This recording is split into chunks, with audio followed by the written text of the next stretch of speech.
Most of the time, they see it when it's finished. They don't even know it's a flip until they look at the tax records, and then they ask questions. I record everything. I can show you before and after. This is what it looked like. This is what we fixed. This is what we changed.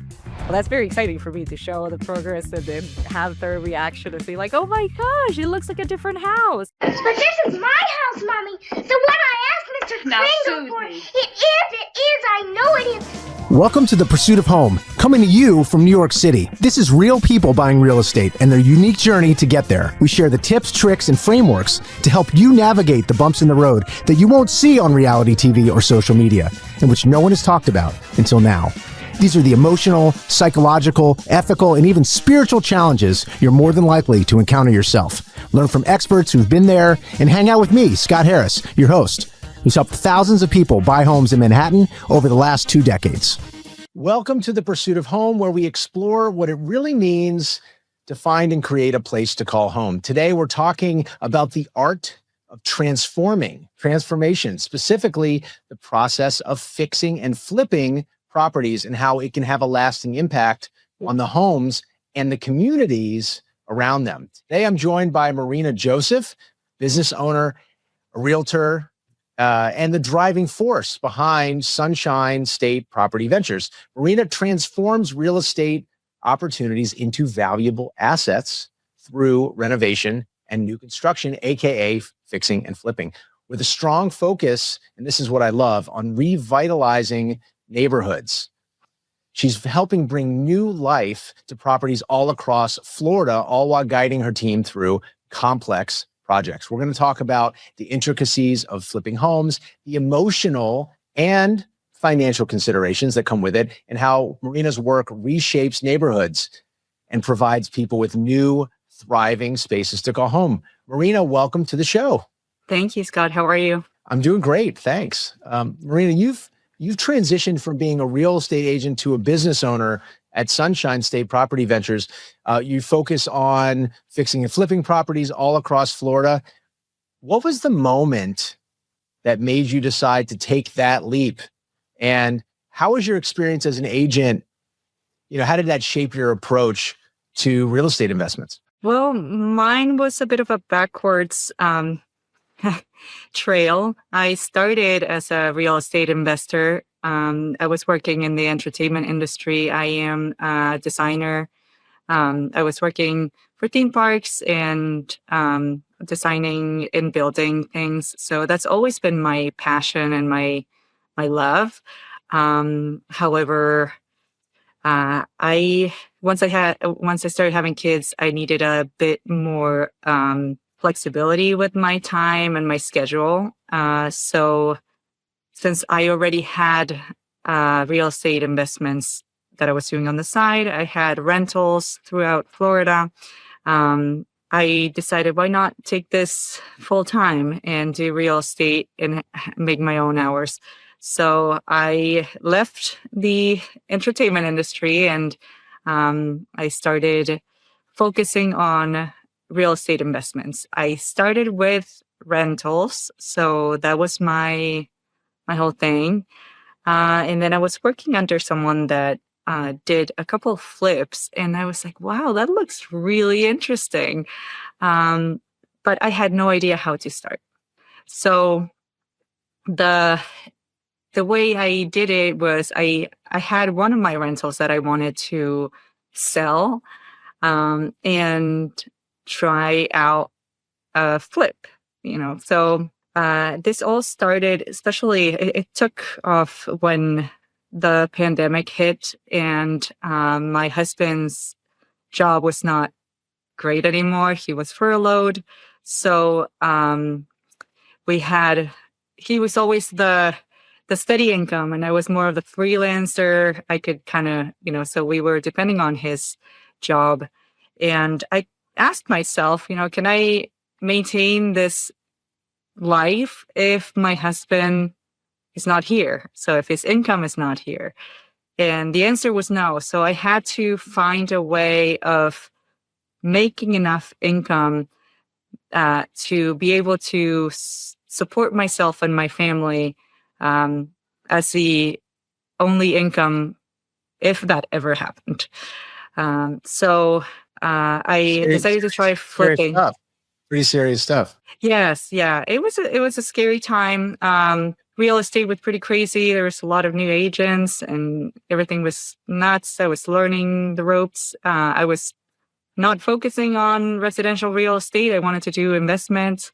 So I ended up buying my first flip. It was a little house in Ocala that needed a lot of work, a lot of work. I had no idea what I was doing. I knew nobody. So I didn't know contractors. I didn't know, but I saw the opportunity and I was like, I'll take it. It's real estate, whatever. I can sell it down the road and it will be fine.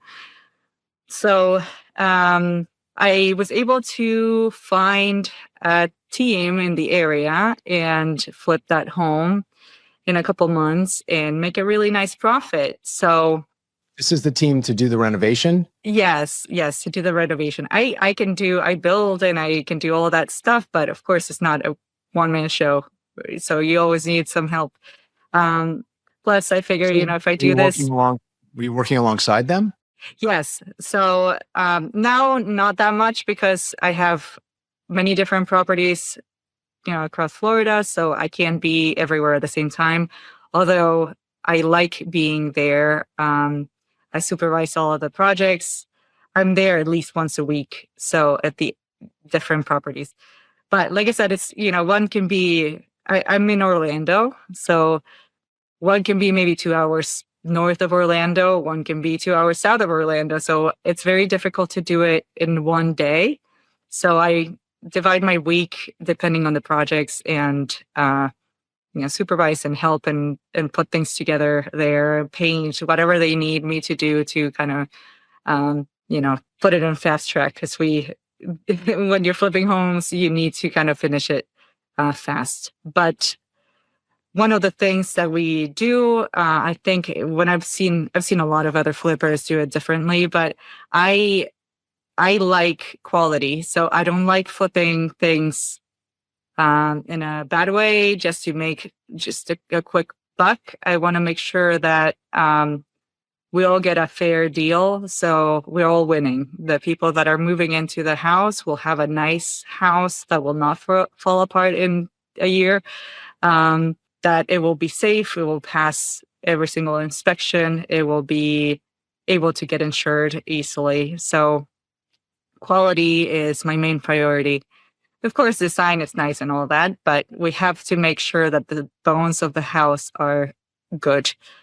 So once I did a couple flips, then I started focusing on a single area. So we bought houses in the area and started bringing that neighborhood up. So in the beginning, it's a little tricky because you get kind of mixed feelings from neighbors. When they see someone new coming in and kind of modifying things and making a house look nice and then selling it, there's like a stigma with fix and flips, right?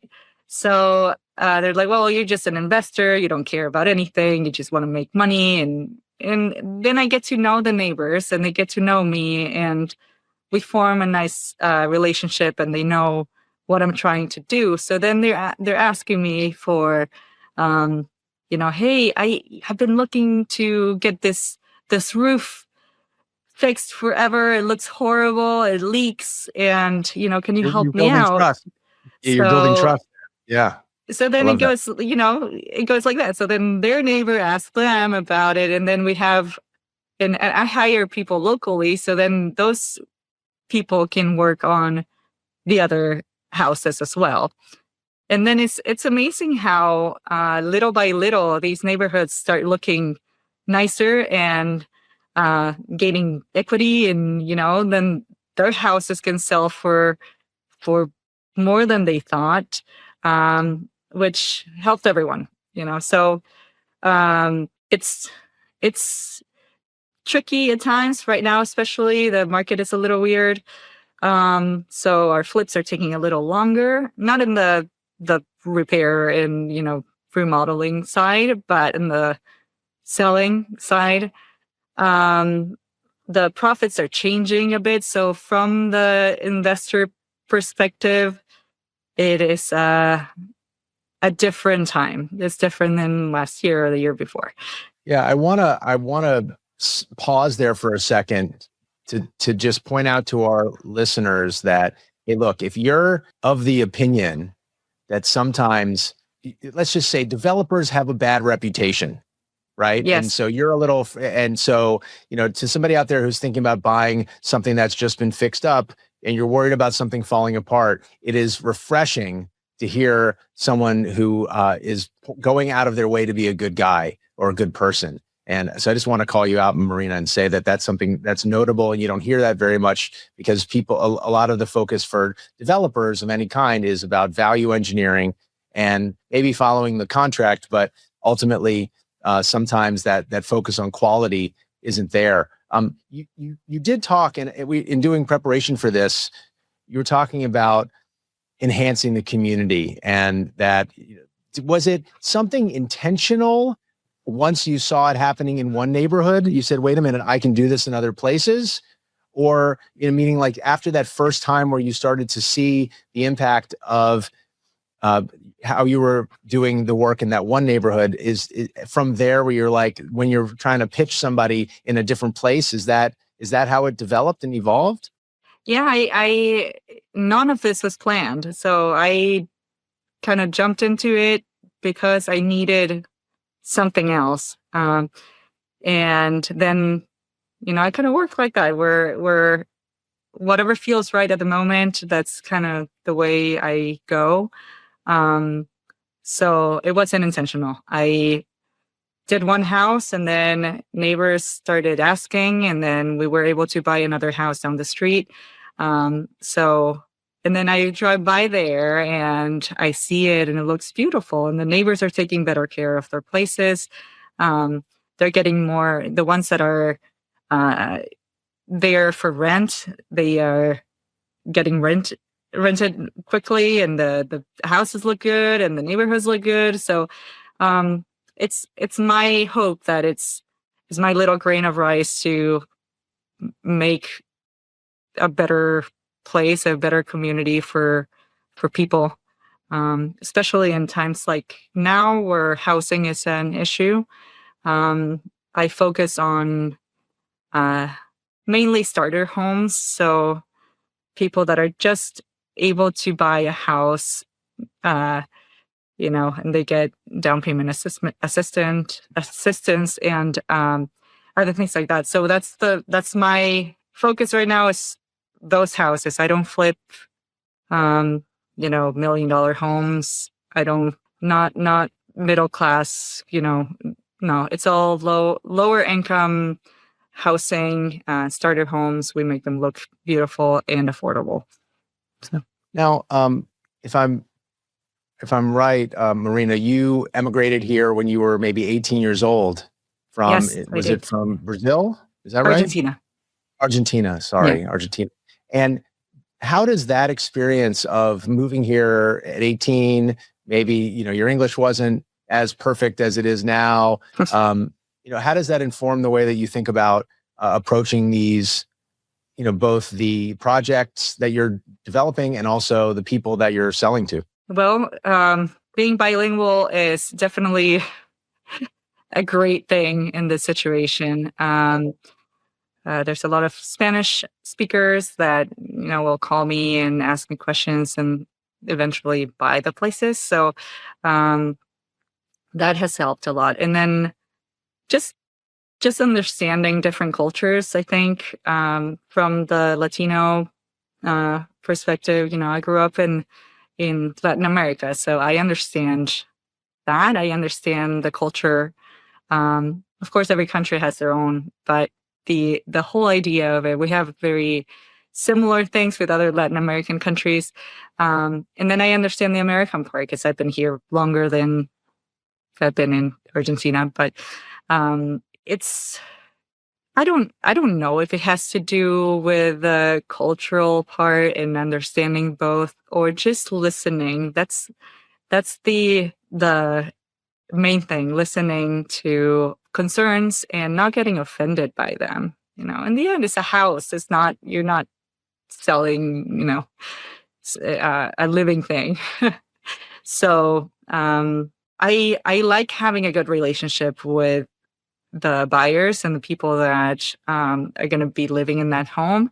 I leave an open communication line even after the deal is closed. If they have any questions about things, if they need someone to go fix something, I can send the same guy that did it. So I like having that kind of relationship.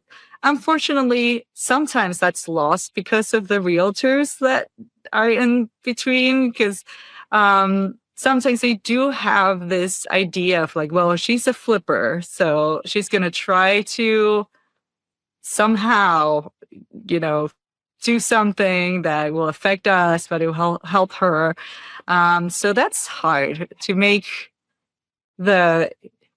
sometimes I see people, the sellers are great and they are asking questions, and then like the realtor gets in the middle and creates a whole drama thing for no reason. But so that's the hard part. Yeah, I just want to, we've had other developers on and their reaction is very, very different. The way they do business is very different. I've asked, hey, do you talk to the buyers at some point? And there's like, oh, no, we don't talk to the buyers. That's really between the renter, the realtors, and that right. I never get involved. To hear you say, you know what, I'm available is really something unusual and kind of special. And since you are talking to buyers directly, how do you help them see the potential in the property, especially if the house might not be perfect? How early in the process did they start seeing the house? Do they see it when it's completed only, or do they see it in the middle so that they might have some insight or input rather into what you're doing? Well, right now, most of the time is they see it when it's finished. So after it's done, they don't even know it's a flip until they look at the tax records and they see that we've only owned it for a couple months. And then they ask questions about, why did you buy it? Why, is this a flip? What did you do to, and I was like, yeah, I record everything. You want to see the before and after? I can show you the before and after. This is what it looked like. This is what we fixed. This is what we changed. And also that's very exciting for me to show the progress and then have their reaction to say like, oh my gosh, it looks like a different house. It's amazing. So that's most of the people. But sometimes, like right now, I have a house that we bought that was just the bones. It was just the structure of the house. There's nothing else. There was no walls, nothing. It's just like, that the foundation and the bones. There were buyers that were looking at another house that I had listed, another flip of mine that was near there. And they kind of liked the house, but didn't like the location that much. So I said, I have this other one that I'm working on. It's not done yet. It's just the bones, but I can show you blueprints, and it's like down the road and it has all these other things that you're asking about. Why don't you go stop by and see if you like it? So they loved it. And now we're under contract with them, and they are able to choose finishes. So because we didn't get to that point when they saw the house and they made an offer, now I ask them, hey, what color? I give them a few options. It's not that they have complete freedom, but I say, well, you want the cabinets gray or white or just wood brown? And they're like, white, or you want, what kind of countertops would you like for the kitchen? Do you want quartz? Do you want granite? And they're able to choose that, which a lot of people don't do, because they're like, well, how do you know the sale's not going to fall through? And I was like, well, it's not, all the choices are good choices. So it's a matter of taste, I guess. But that's not very often that happens. I don't advertise the homes when they're mid-flip. I have an Instagram account and I kind of show the progress of it, but I'm not selling it until it's done. So yes, to answer your question, it does happen, but it's not very often. And as somebody that was a little bit involved in being a real estate agent, it's people are always talking about buying a home. It's your biggest investment, but then everybody gets so emotional about the process. And, it's very hard. People can't separate the emotional from the transaction. How do you manage the emotional aspect of the people who are buying your homes? I'm assuming that for you, when you're buying the home, you've been able to separate your own emotions from buying at this point. But how do you help the people buying your home from getting upset when something's not just so? It sounds like you mentioned listening, so I guess that have you been able to really build more trust than the average developer with these people? Compromise is probably the best word for it. So sometimes we've had plans, and because we open a wall up and there's other issues, and we can't do what we thought we're going to do in the beginning, so we have to kind of change as we go. But most of the buyers don't see that, so I don't really have to deal with much of that. I do deal with people that go in and they're like, oh, I wish this had the laundry was here instead of there. And I was like, well, I mean, you could have a new laundry area there, but this is how it is now. I can give you the contact for so-and-so that can install it for you, other than that, they don't get very emotionally attached, I guess, to the house, because they're just looking at it. When we're in the middle, sometimes it does happen, I should say, because since it's kind of like lower income places, financing is pretty complicated sometimes with FHA loans and down payment assistance and all those things that could change, So maybe you're in the middle of the escrow, and they say, oh, I just lost my job, or I just changed my job, and then everything kind of has to be redone to see if they still qualify for a loan. Don't change, right? Right. Yes, don't change your job in the middle of a home purchase. Yes, a lot of the times that's not, especially now, that's a little tricky. There's a lot of people that unfortunately are losing their jobs and needing to find something else. So if they're in the middle of purchasing a home, then that makes it very complicated. But I don't say to them like, no, it's done, cancel the contract, you're moving on, I'm going to give it to someone else. I kind of work with them and see, okay, how much time do you need? Do you have another job, aligned? Do you need to, okay, let's wait a little bit and see if you get that job, and then you can reapply and see what happens. But I don't sell the house to someone else until that's a for sure thing. If they're already committed and they put, deposit down, which I know it was a big deal for some people to be able to give a deposit and kind of have it there and not use it. So that's the emotional part. It doesn't have to do with the house itself. It's more about the people, and if they're able to buy a property. I want them to be able to buy a property. I want them to be able to buy my property. So however I can make that happen, I will try. I will try all the different ways of making it work. It's so refreshing to talk to someone, to a developer who has, a real heart there. I wanted to ask a couple more questions.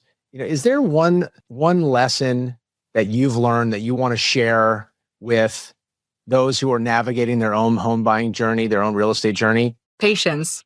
A lot of things, it takes time, and maybe they don't go according to plan, and you have to wait and see, and it's always a waiting game. So always go in patiently. A lot of people go and say, no, but I have my lease until that day. And then, well, just pretend that your house will take 3 more months or 2 more months, and just plan accordingly, because it happens. It happens more often than not that it gets pushed back and something happens and we have to reschedule the closing. So if you don't want to be trapped in I don't know where to go, then plan ahead and have patience. Yeah.